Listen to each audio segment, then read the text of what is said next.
if there's one thing my father, and he still does this, so I can't use past tense, but I guess the one word I would use to describe his heart in this, that's impact. The intensity he brought to any project to make the community better. In many instances, that was children, but that could also mean Alzheimer's groups for older people. He did want to make a difference. He does make a difference and has made a massive difference. It could be the Children's Hospital, which he was very involved with, the foundation development in the building. And he's got that legacy, I will tell you, is probably the biggest shoes to try to fill.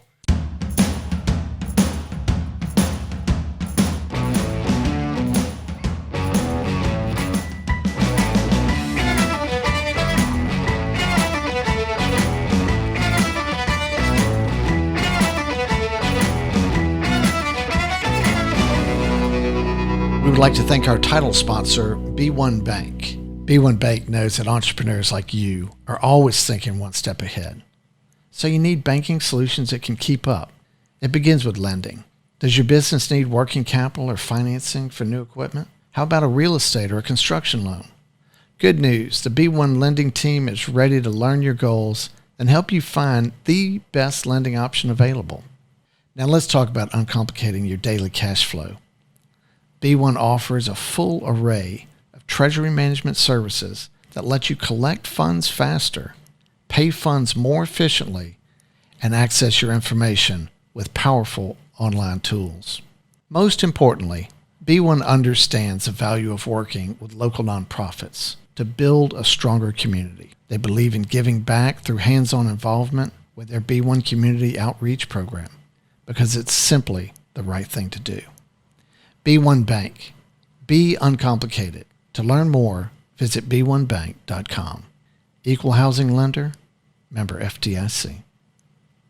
Hello, my name is Andrew McClendon. I'm your host of the NXT Entrepreneur Podcast. We're here in the Propel Production Podcast Studio in Baton Rouge, and we welcome our guest, John Valluzzo, CEO of Valluzzo Companies. John, welcome to the podcast. Well, thank you, Andrew.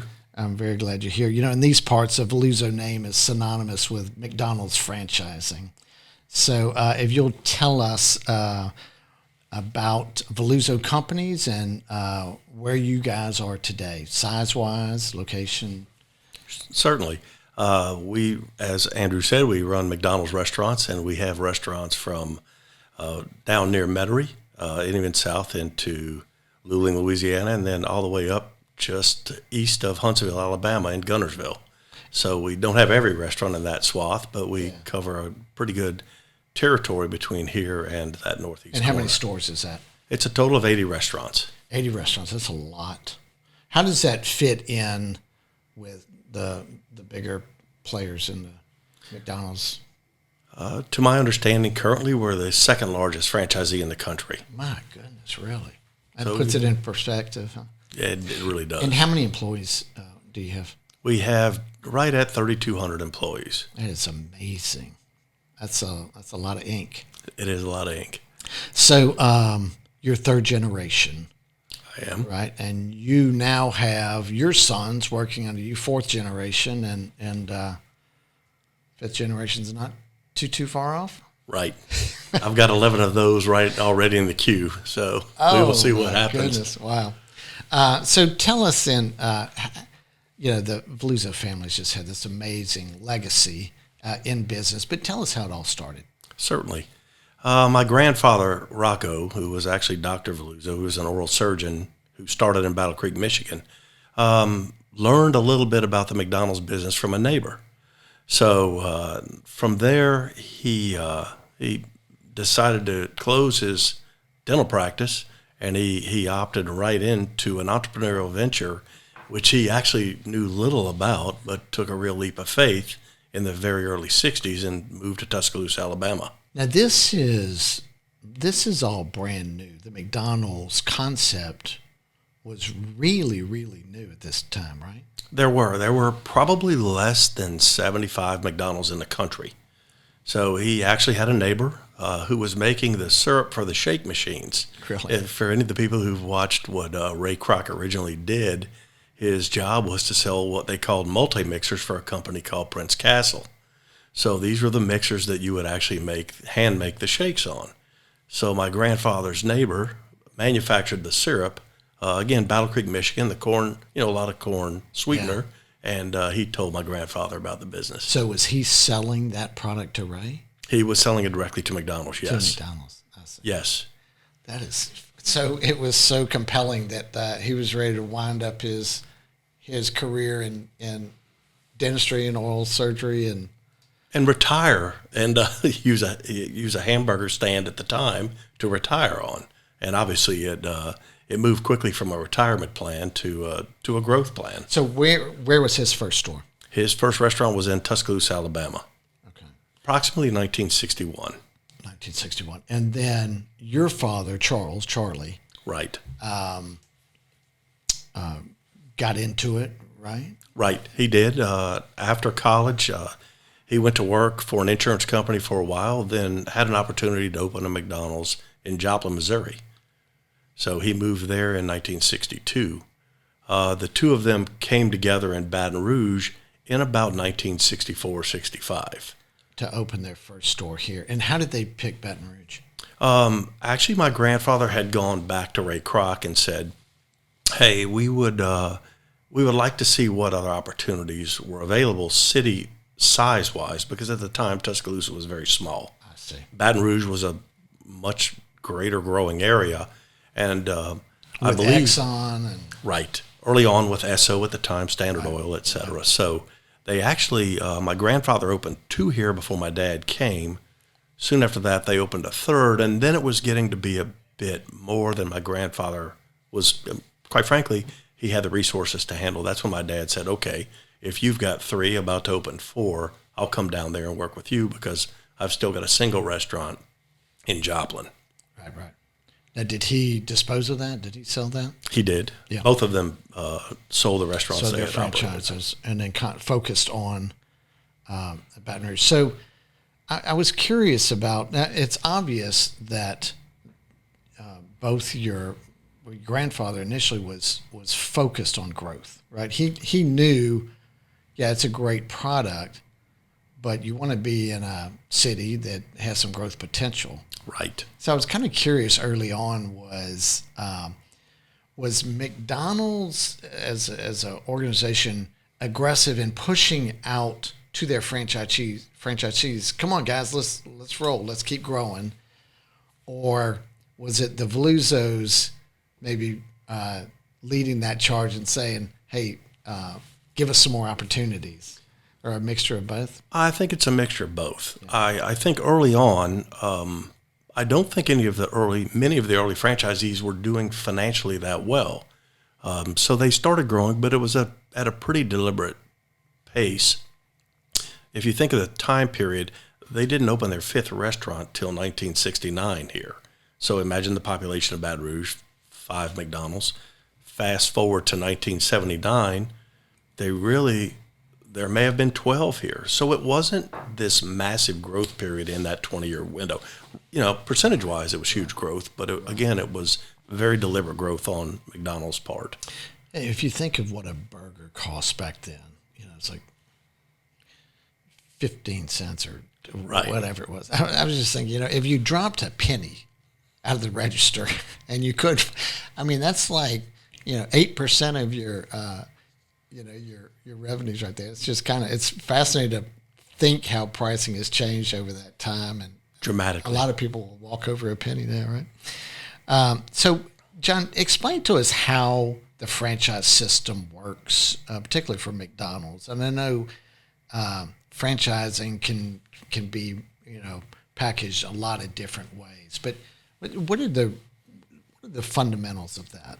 Okay, for McDonald's specifically, your franchise agreement is generally a 20-year term, and within that document, you're expected to meet McDonald's standards, from operating standards to people practices to physical plant, keeping it up to date, keeping your equipment up to date, etc. So you've got to have a viable McDonald's per the definition of McDonald's, which is at times a moving target as things change, as developments occur, technology occurs, etc.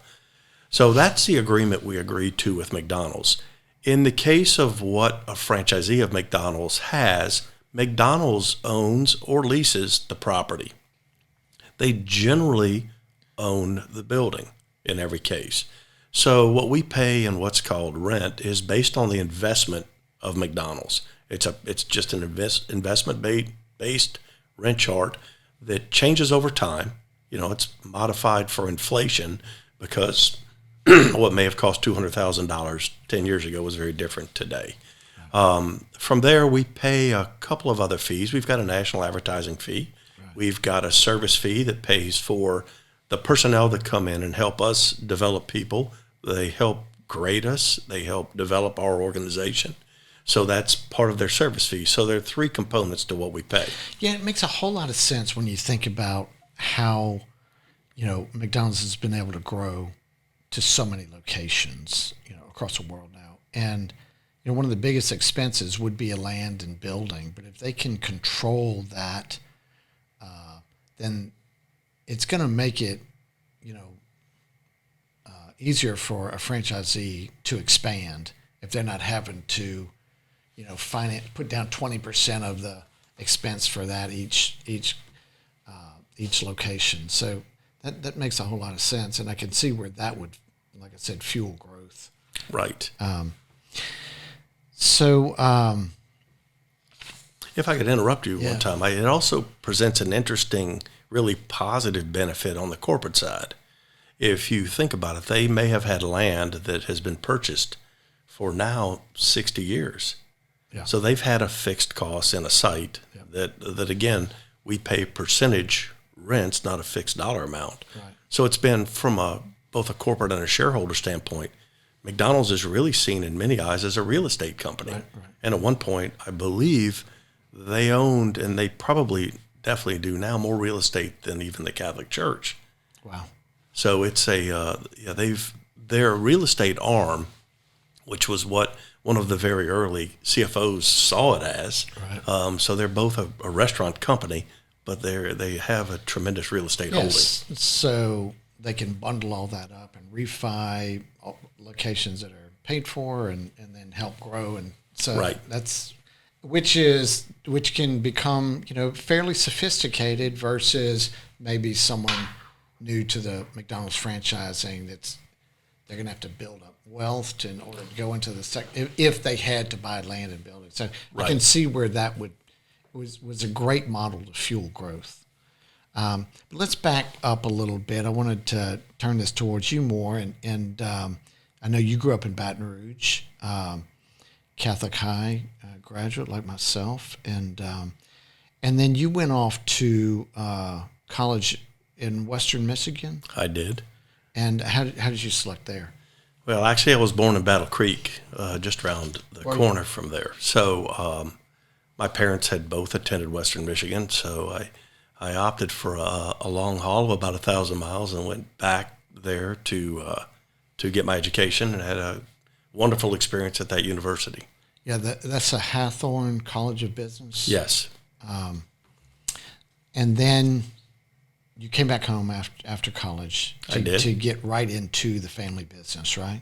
Right. What did that look like? I mean, how did you start?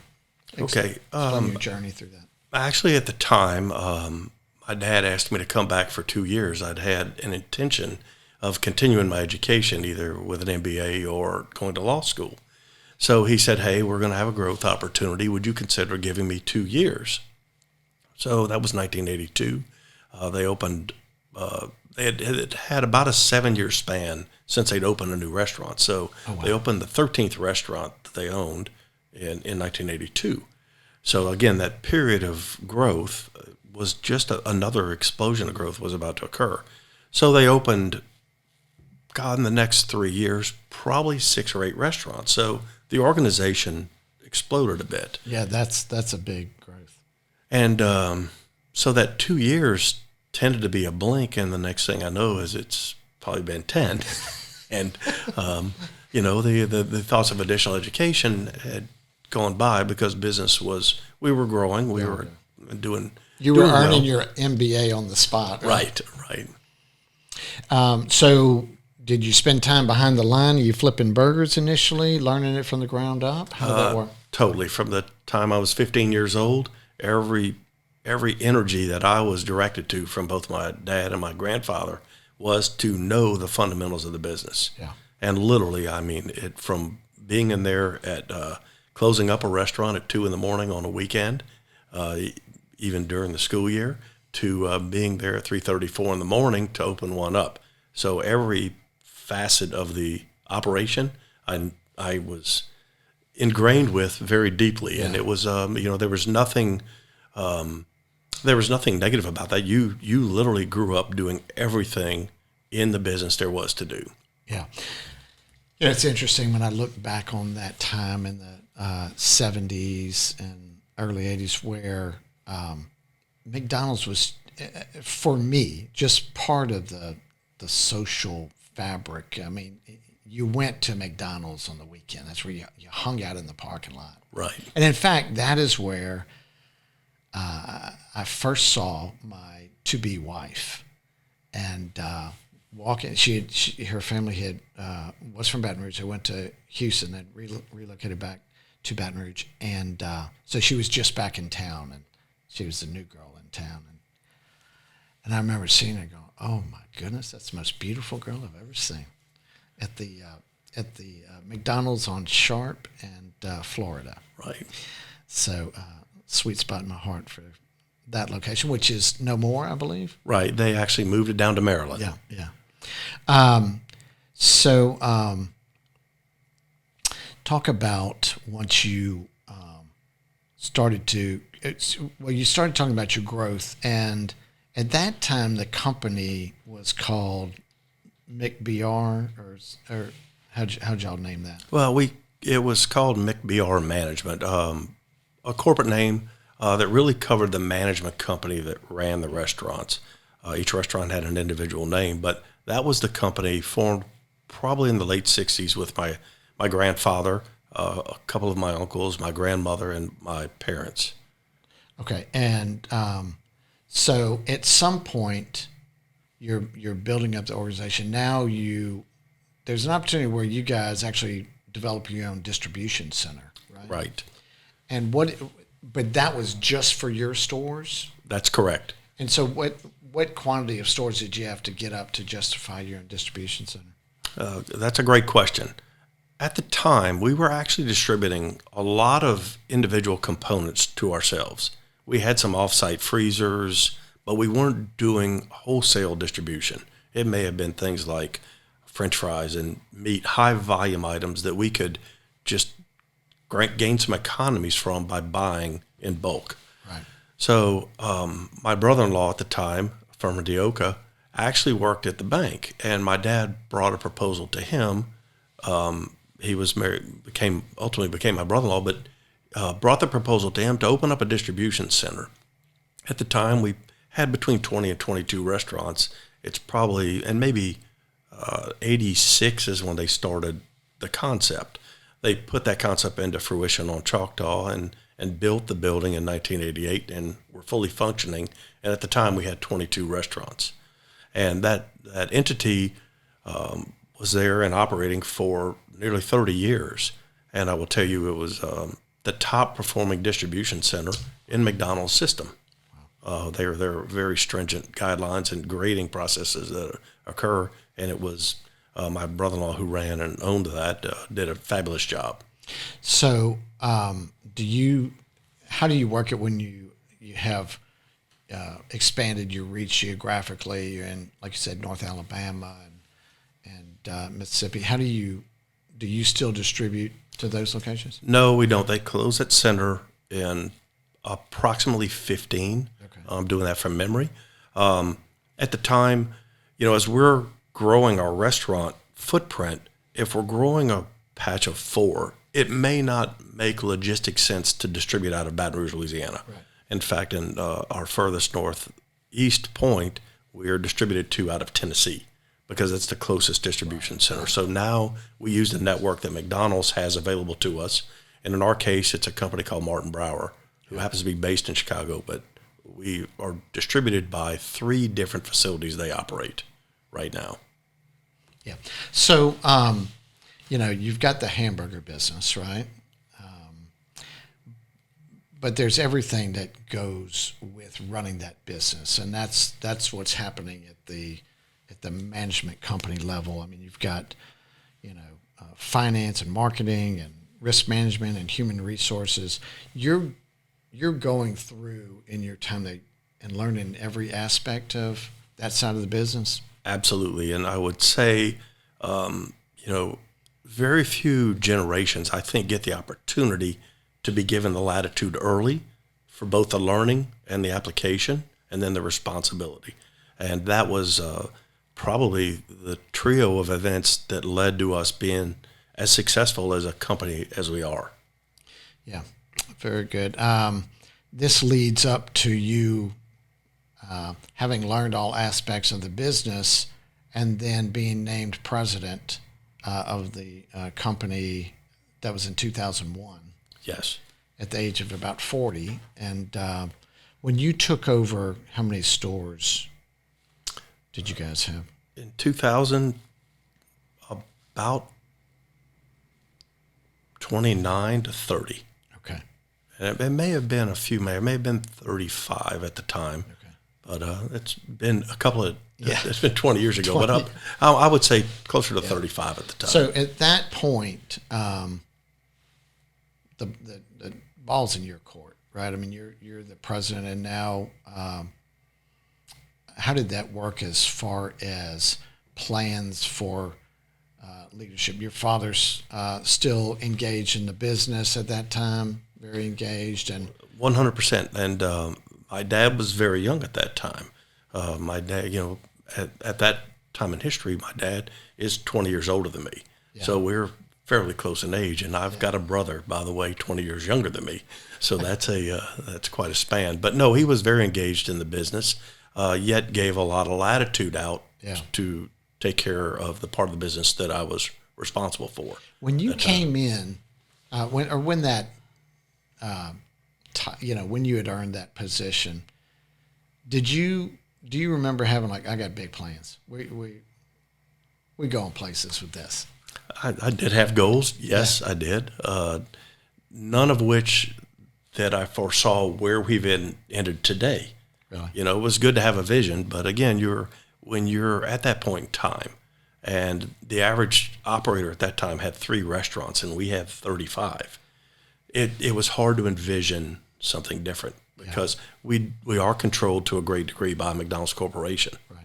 But we remained focused on our core business, and quite frankly, that's all we still do every day, is the McDonald's business. Yeah, very good. John, let's take a quick break there, get a word from our sponsor, and we'll be right back.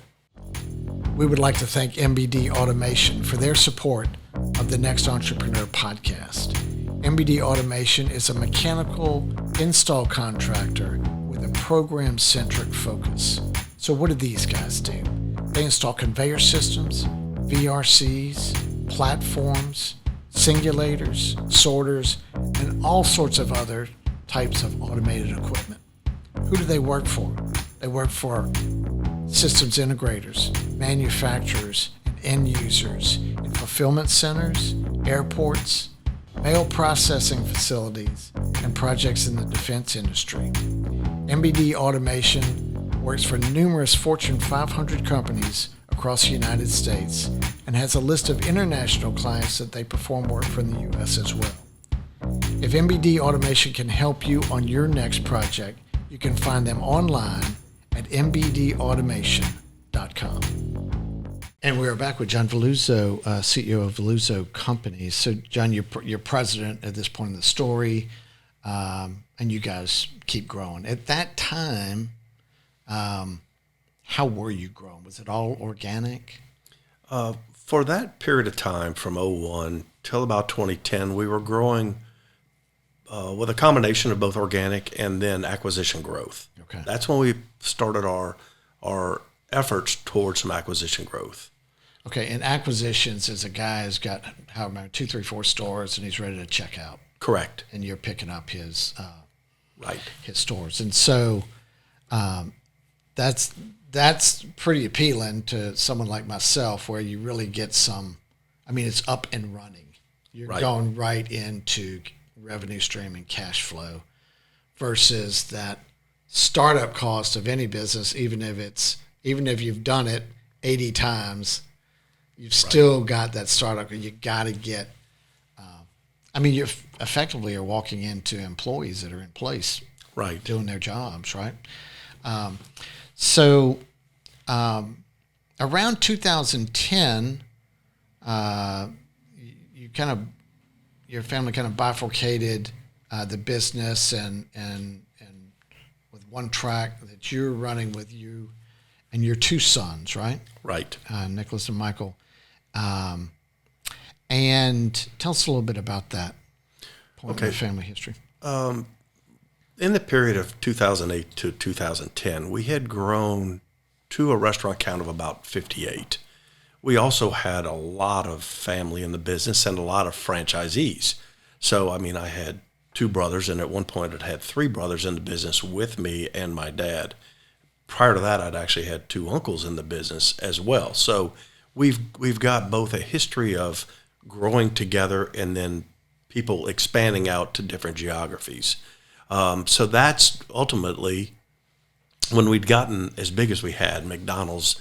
And at the time, I don't think we were the biggest, but we may have been. So McDonald's at that time said, okay, we would like you've got a lot of franchisees. You've got more in the pipeline coming. We would like you to separate, and let's function as two different entities, which we did. Okay. So there was a corporate part. There was also an internal component, just because you had a lot of people who wanted. That's got to be a challenge. That much family is right. There can't be anything very easy about that. No, it's always a challenge, and even I know it was a challenge working with my dad and even my grandfather to a much lesser degree. You work with your brothers. Right. Then now I'm currently working with my son. So the roles are reversed. So now they're looking at me as the father. And every generation thinks differently than the previous and does things differently. I can see which is a natural process, and I think, can bring a lot of benefit, a new way of thinking, right? But it's not without challenge. No. How many times do we hear people today say, these young people don't know how to work, because they're not doing it the way that maybe I did it or something. And then at that point, is that when Valluzzo Companies started? That's your company, right? Correct. That is when we formed Valluzzo Companies, my two sons and I. Right. And so from that point, you guys are now you're down to kind of a small family corporate structure, right? Right. Seems possibly, more nimble and more efficient, and you guys start to roll. We did. It really seems like the growth really took off from there. Walk us through what that looked like and how you grew Valluzzo Companies. Certainly. And it was really it's been a rocket ship in 11 short years. So we did. As we separated, we had 31 restaurants, primarily centered on Baton Rouge, right. Primarily here. When you do get an opportunity like this, you can recreate your mold, which we did, and you can do that from an overhead standpoint. You can do that from a financial standpoint, and you can do that from a goal standpoint. So we had the opportunity. We came in. We were appropriately lean, but at the same time preparing for additional growth. So our first big acquisition, we went a bit east of here and picked up Tangipahoa Parish restaurants in St. Tammany, and that was a nice bump in growth. Also, Washington Parish, 2 restaurants. So it was a 13 restaurant acquisition, a big growth at the time, and that was in 2016. And that was all from one operator? Excuse me, 2013. Yes. Okay. From one operator. Yeah. And he was at the time downsizing, which is pretty common at McDonald's as well. Right. So we plugged along with that pretty well. Then that's when you're growing at almost 40%, that's a big a big bite. Now, when we grow like this, we're acquiring an organization separately too.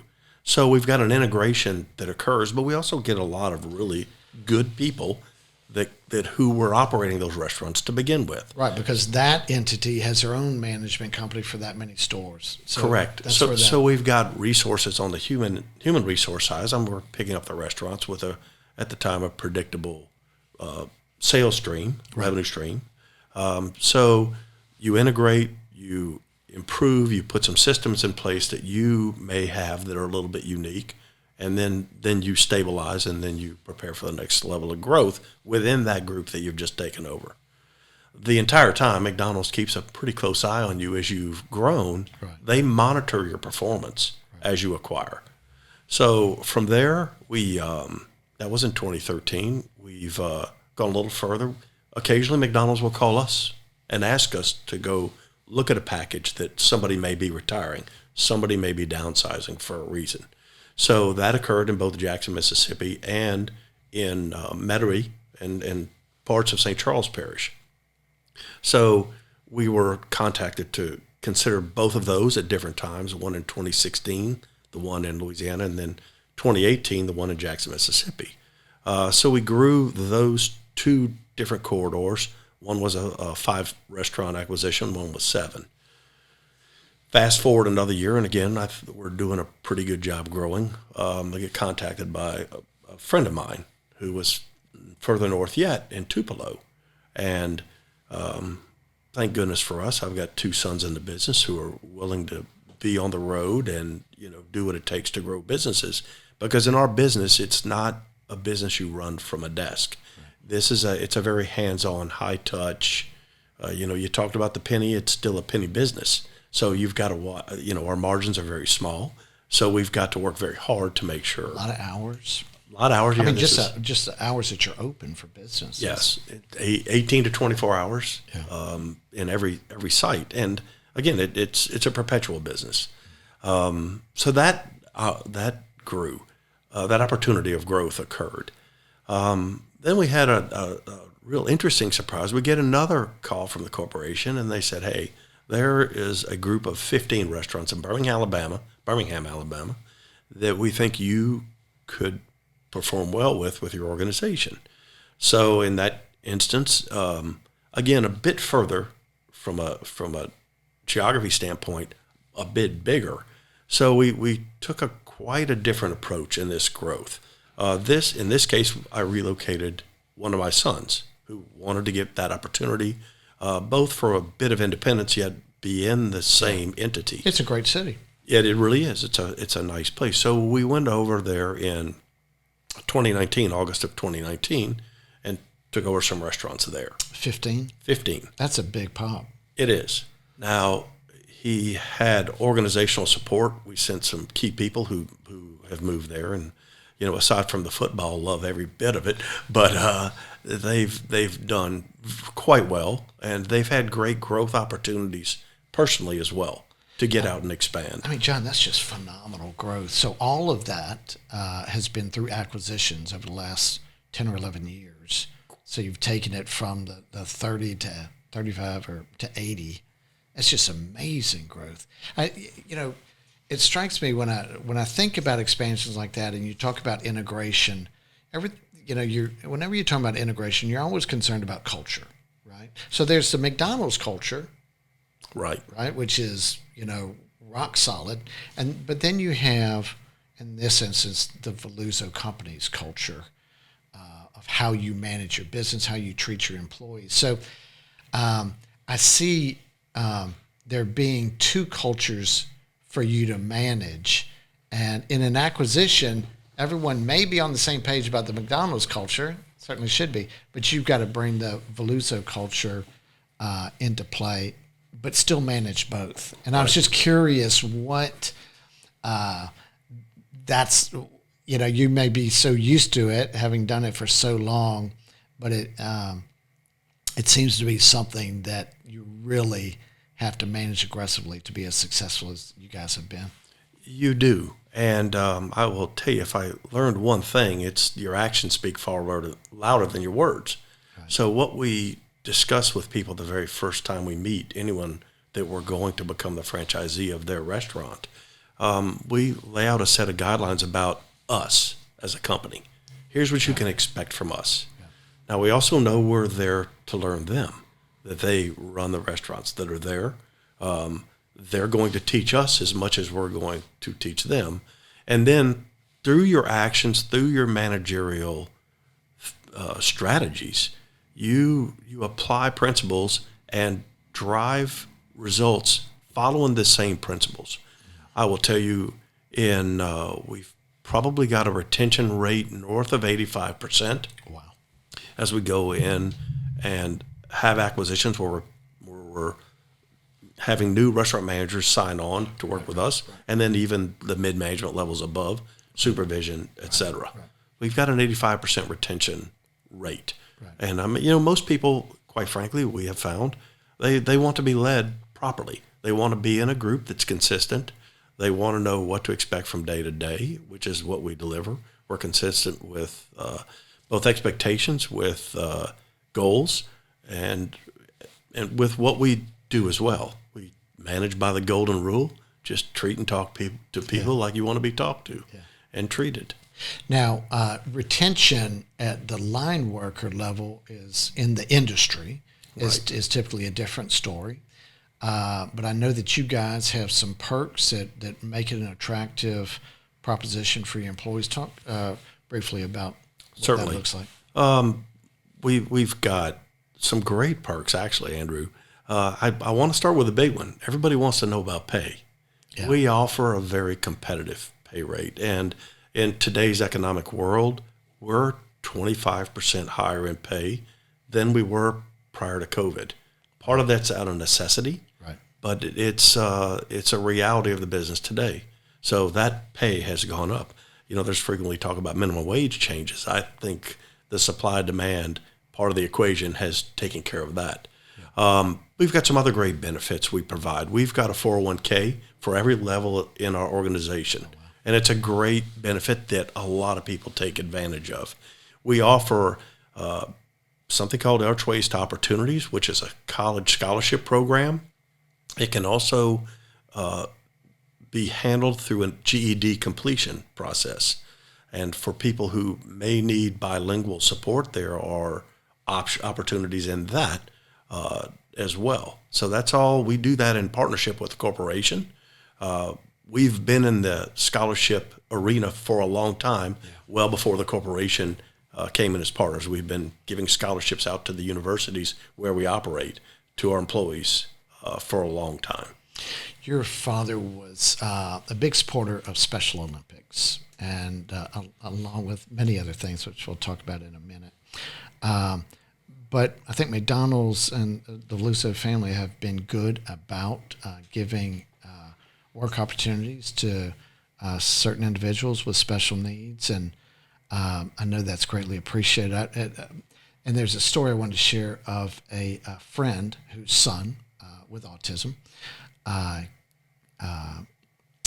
came to work for you, and he started on his 16th birthday, right? And in order to prepare for his job, his mother and the family wanted him to be able to, show up and fill out the application appropriately. And the mother shared with me that they got an application, they copied it 200 times, and over a period of time, he would practice filling out that application so he could do it in front of the person interviewing him, and did practice interviews. And this job that you guys provided to this young man was life-changing.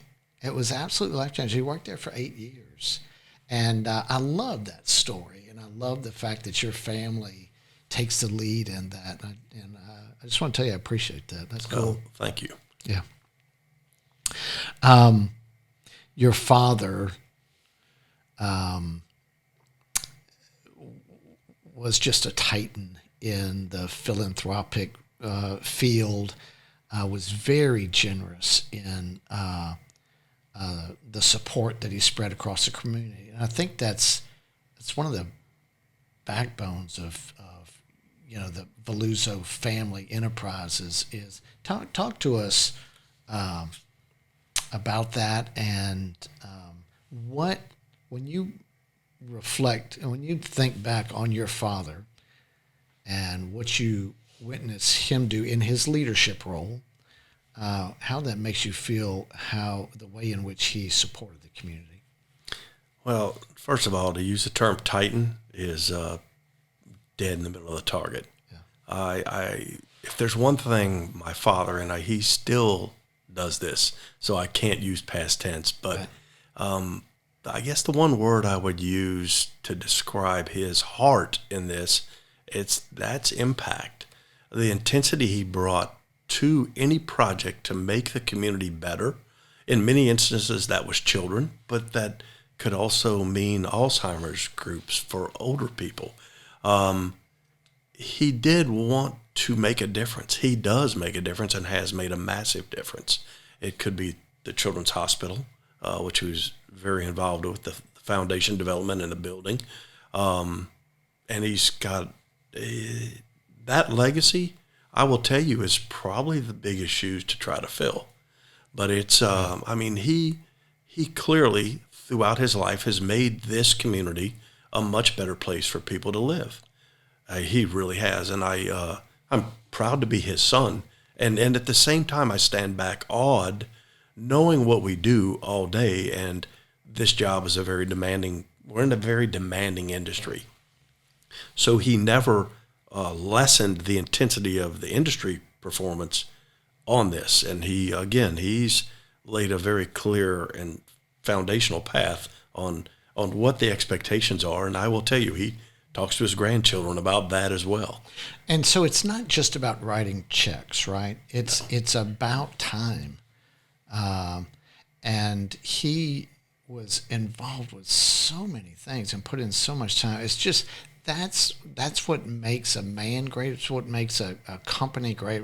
It's what makes a city and state great, is having people like him, and just an absolute leader. And over such a long period of time, know, and it's not just that he's your father, but that is the face of the Valluzzo business model, as far as the community sees. And so I just want to congratulate, you and your family on being so instrumental in helping so many people.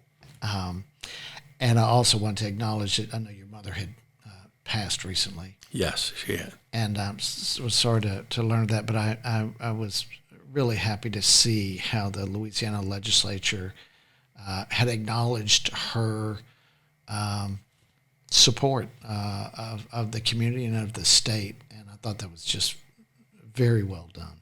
I agree. Yeah. Very, very classy. John, let's take a quick break there. We'll get another word from our sponsor, and we'll pick it up on the other side. We would like to thank Modus for their support of the NXT Entrepreneur Podcast. Who is Modus?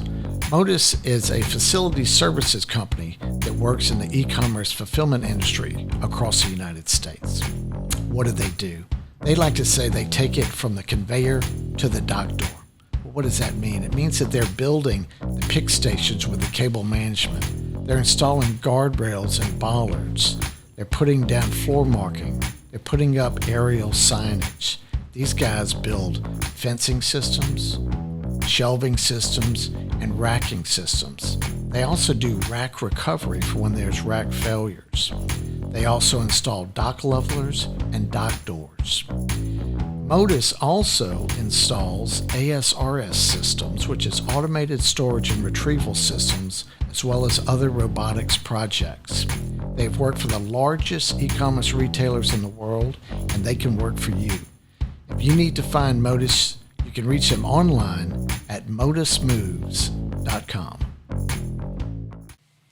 And we are back with John Valluzzo, CEO of Valluzzo Companies. And John, one common thread on this podcast is the impact of COVID on businesses. And it's really fascinating because some people it's just absolutely devastating to their business, and other people's it was an opportunity.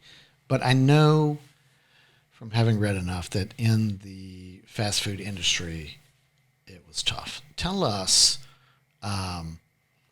what that looked like for you guys. You just come on your heels of adding a lot of restaurants. You're up to 80. Right. And then COVID.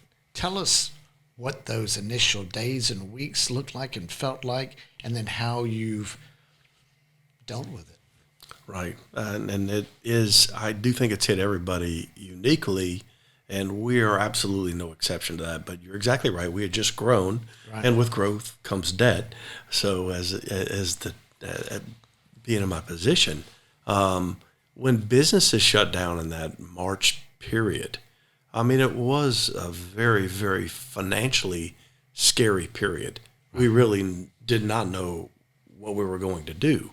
In our case, we had, I would have a daily call to understand cash burn, to see what our period of time, if this sustained, where that would take us.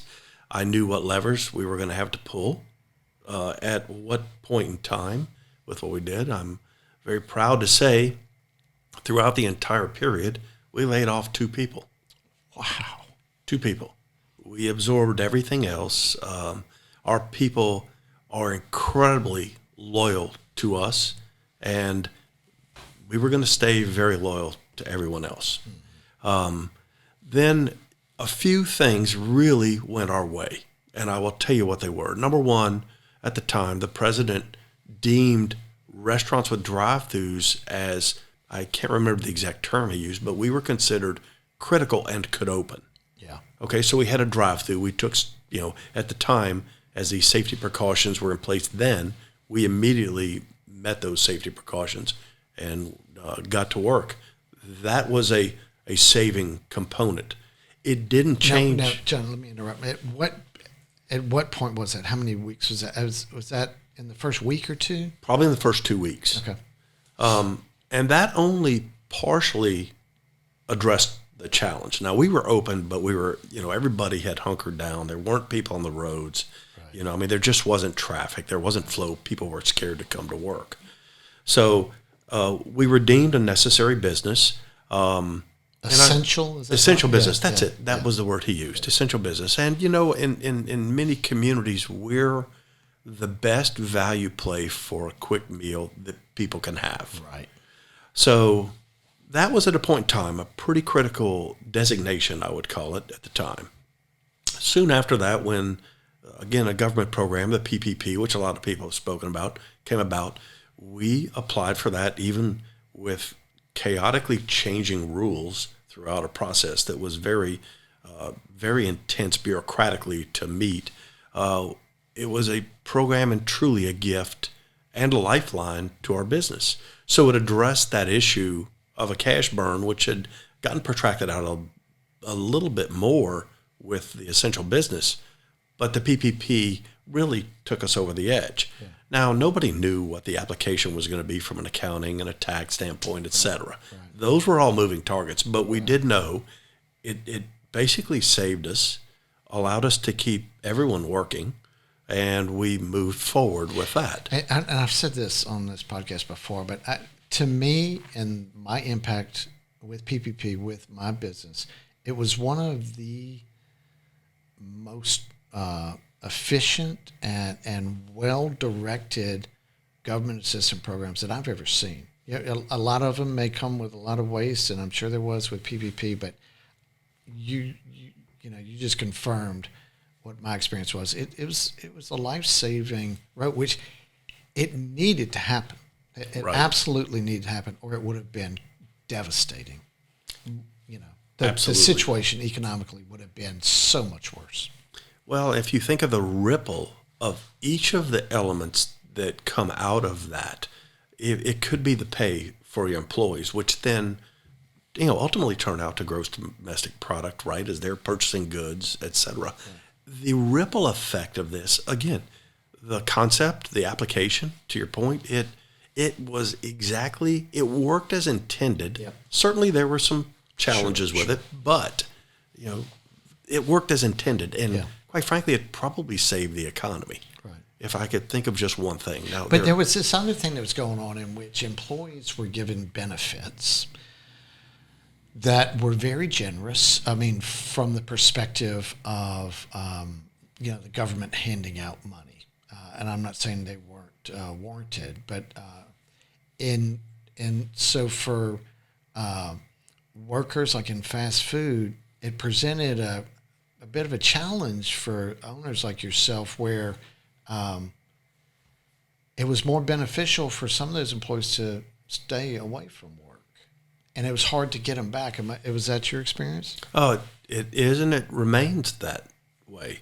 It's a dilemma. It is truly a dilemma.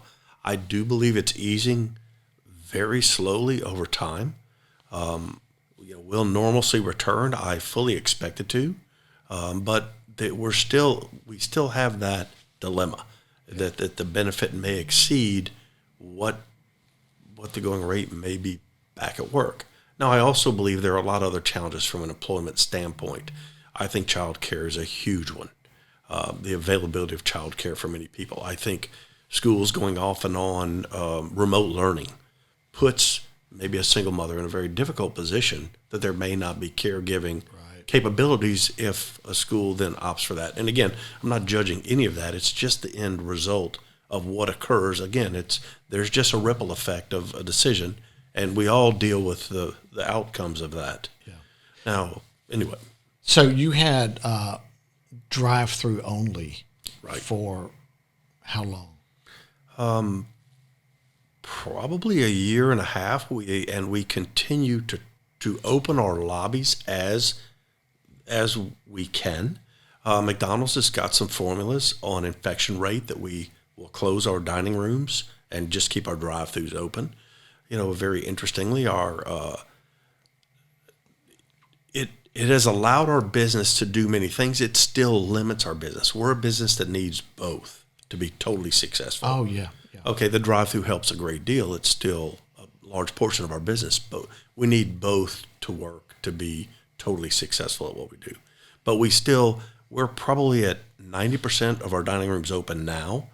We had a few that had to shut down during the Omicron surge, but again, it's because that county or that municipality may have hit a peak number that we have to make an adjustment for. Yeah. We get guidelines from McDonald's. And so when you think of food delivery companies, Uber and Waiter, et cetera, so is that a significant part of your business? It is, and it's growing. It's growing. And so do those drivers come and pick up in the lobby, or do they have to get in line? They can do either way. In some cases, when the lobbies are closed, we have doorbells that they can ring. Got it. And they just ring the doorbell, we bring the order, and they... So that business, that side of your business continues to grow. It does. Do you see the model of what a store looks like in the future being different from a square foot perspective as it relates to how things have changed about how people buy their food and have it delivered? I mean, are those part of y'all's conversations? Right. Yes, absolutely is the easy answer to the question. And technically, I was actually part of a team, and we managed the economic portions of where we have landed today. In many cases, a lot of people haven't yet seen what we call the experience of the future that wrapped up in 2020 because COVID was here. But the entire ordering process, using kiosks to order, things like mobile order and pay ahead, there's a digital transformation occurring in every one of those channels at McDonald's. Right. It's there now. The consumer just hasn't seen it because of COVID.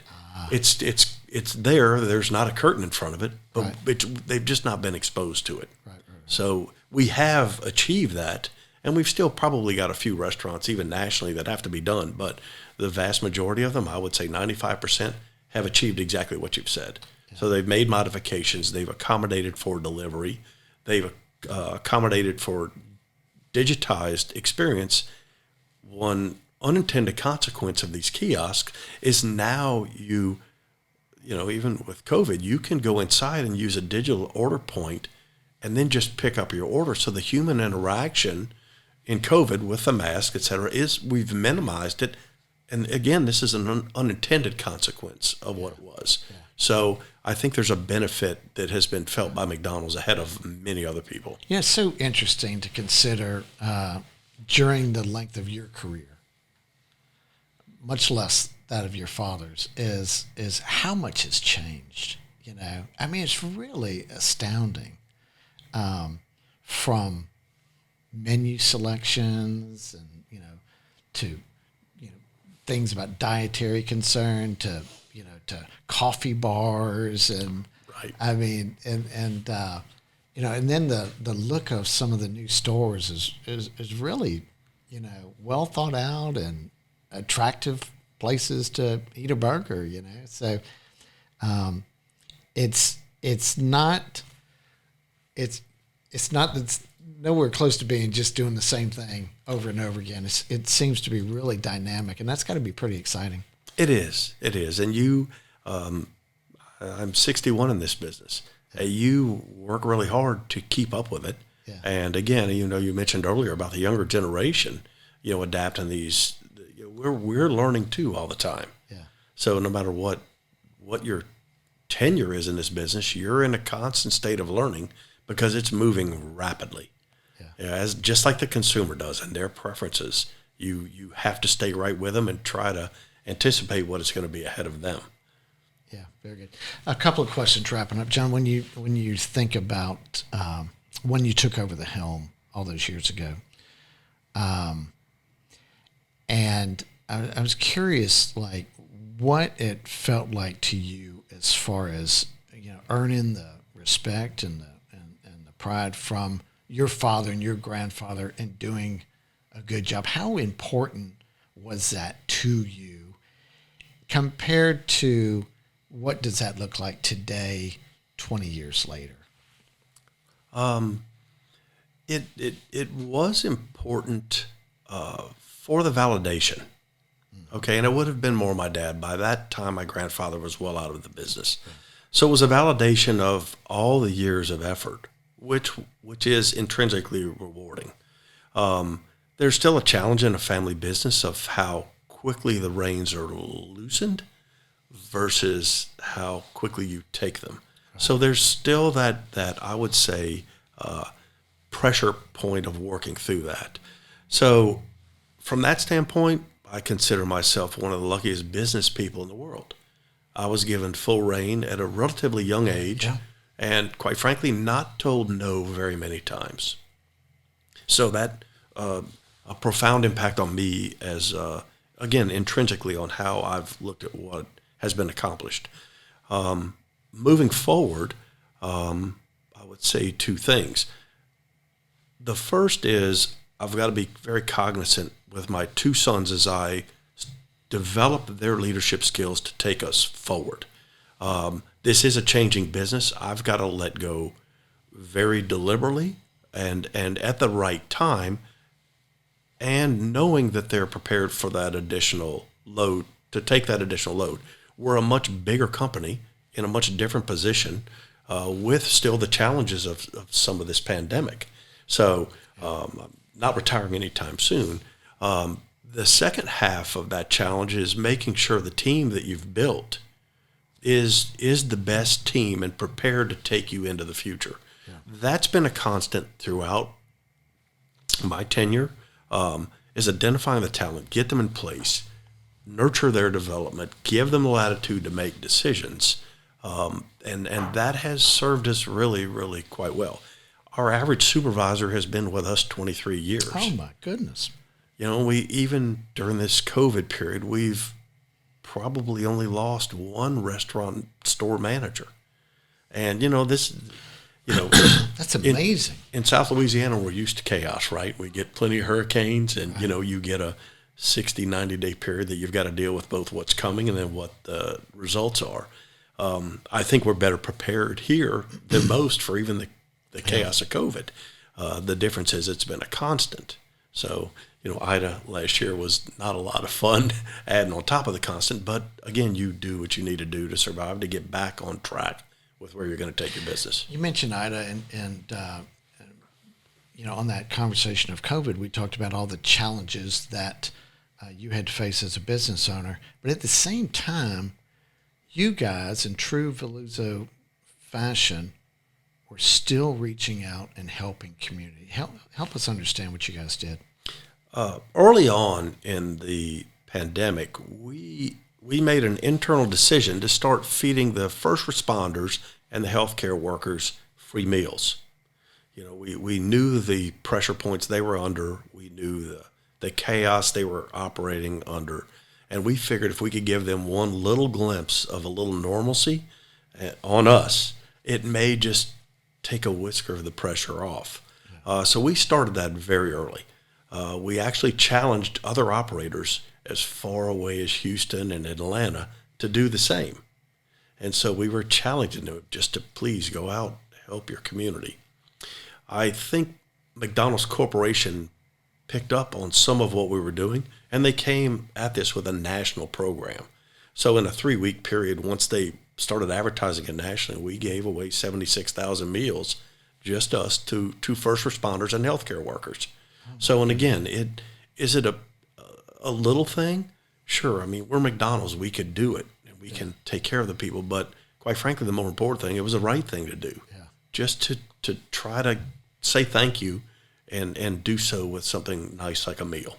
And then you had a similar type experience with Hurricane Ida, right? Right, we did. We as we watched this hit, and how many hurricanes hit areas that we operate in, and then some of our good friends, we took a step back right after it hit and said, how can we best support what's going on, considering all the variables hitting, our customers, our communities, et cetera. So we decided to make contributions to the food bank, to 2 different food banks, one in New Orleans, one in Baton Rouge.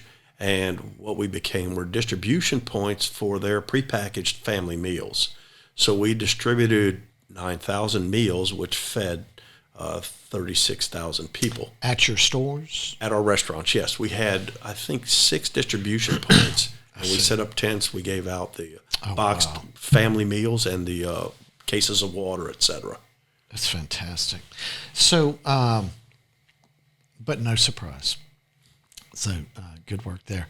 Let me wrap up. Last question is your vision for the future. And when you look at your team now, your 2 sons, do you guys sit down with a 5-year, 10-year plan? And are there any? What does that look like? Do you have goals to say, hey, we want to be, at X number of stores in 5 years or 10 years? What does that look like? Well, our plan right now. Or is it just to breathe? No.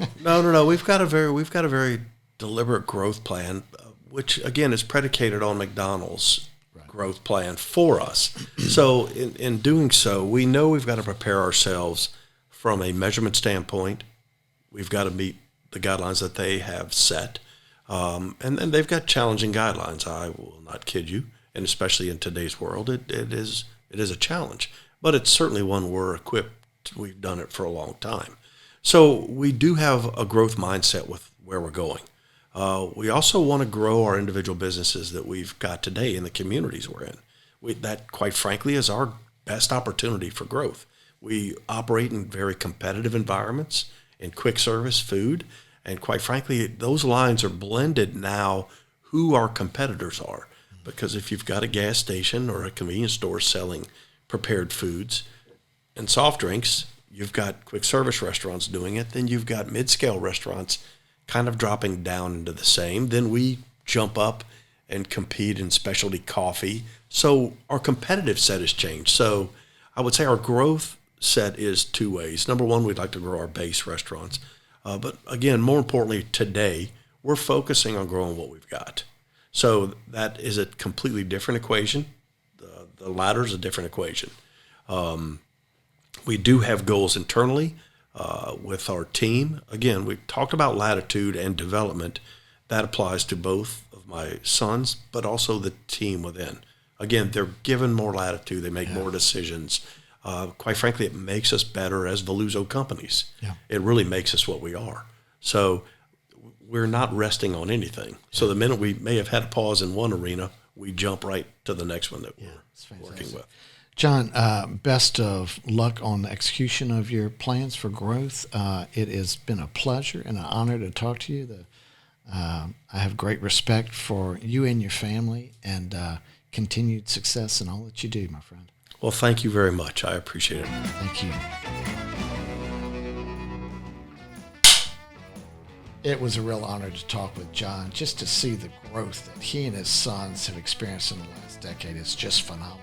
And I love the story of how, their generation, John and his sons, are continuing that Valluzzo reputation of being good stewards to the community, the support that they've provided to people in time of need through providing meals through COVID and Hurricane Ida. It was no surprise.